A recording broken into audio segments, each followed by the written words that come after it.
A cultura tem um mandamento sagrado. Não está escrito em pedra, não foi revelado num monte, mas é repetido com mais fervor do que qualquer versículo bíblico em qualquer culto evangélico do mundo. Está nos discursos de motivação, nas legendas do Instagram, nos livros de autoajuda que ocupam as prateleiras das livrarias cristãs ao lado das Bíblias. Seja você mesmo. Soa libertador, soa autêntico, soa como a coisa mais corajosa que um homem pode fazer numa sociedade que pressiona pela conformidade. Mas ninguém te conta o que está debaixo dessa frase. Quem és tu exatamente? Não a versão que apresentas ao mundo, não o perfil que construíste com cuidado para ser admirado. O tu real, o que existe no silêncio do quarto, nas decisões que tomas quando ninguém está a ver, nos pensamentos que nunca dizes em voz alta, nas reações que tens antes de teres tempo de as filtrar.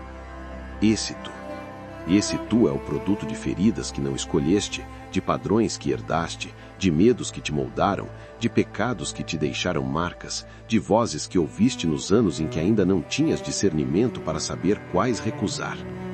Esse tu carrega orgulho disfarçado de autoconfiança, insegurança disfarçada de independência, mágoa disfarçada de força.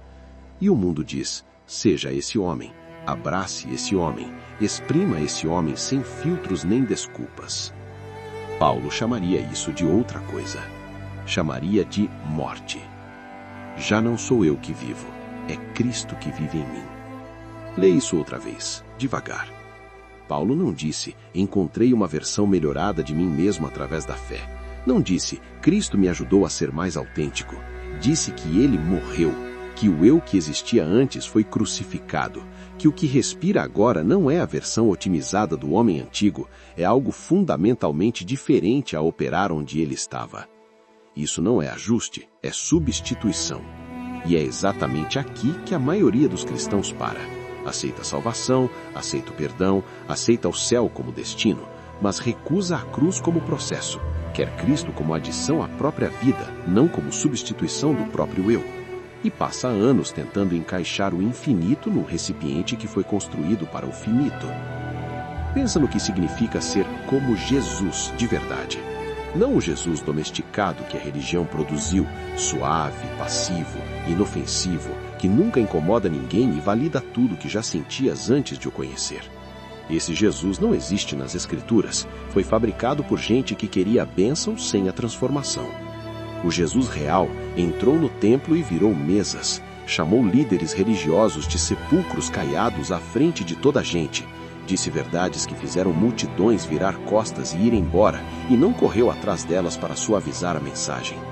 Dormiu durante uma tempestade que apavorava pescadores experientes, chorou diante do túmulo de Lázaro com uma humanidade tão completa que parte os corações, e 2 minutos depois chamou um morto de volta à vida com a autoridade de quem governa sobre a morte. Esse homem não estava sendo ele mesmo, estava sendo o Filho, completamente alinhado com o Pai, completamente esvaziado de agenda própria, completamente disponível para o propósito pelo qual tinha vindo, mesmo quando esse propósito custava tudo. Não a minha vontade, a tua. Essa frase no Getsemane não é fraqueza, é a declaração de identidade mais poderosa que qualquer ser humano já pronunciou. É um homem que morreu para si mesmo completamente, e por isso tinha poder que nenhum homem que vive para si mesmo alguma vez vai ter. Aqui está o paradoxo que a cultura nunca vai entender. O homem que morre para si mesmo é o homem mais livre que existe. O que abandona a própria agenda encontra um propósito maior do que qualquer coisa que a própria mente poderia ter imaginado. O que para de construir o próprio nome descobre que Deus tem um nome para ele que vale infinitamente mais.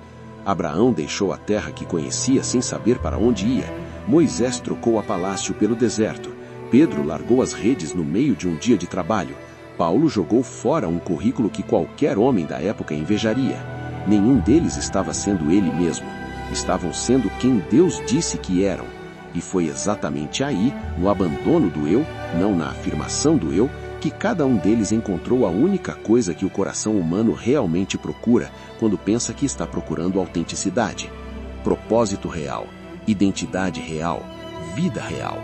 Então, quando ouvir "seja você mesmo", e vai ouvir porque o mundo nunca vai parar de pregar esse evangelho, Faça uma pergunta simples antes de engolir a frase. Qual eu? O eu que foi formado pelo medo, pela ferida e pelo pecado? Ou o eu que Deus viu antes de qualquer um deles existir? O eu que foi projetado antes da fundação do mundo, chamado pelo nome, separado para um propósito que vai muito além da sua própria história? Porque esse segundo eu, o eu que Deus vê, não se encontra olhando para dentro, se encontra olhando para Ele. Para de ser você mesmo, não porque você não tenha valor, mas porque o que Deus quer fazer através de você é incomparavelmente maior do que qualquer coisa que o seu eu antigo consegue imaginar ou construir. Morre, levanta, anda, como ele andou.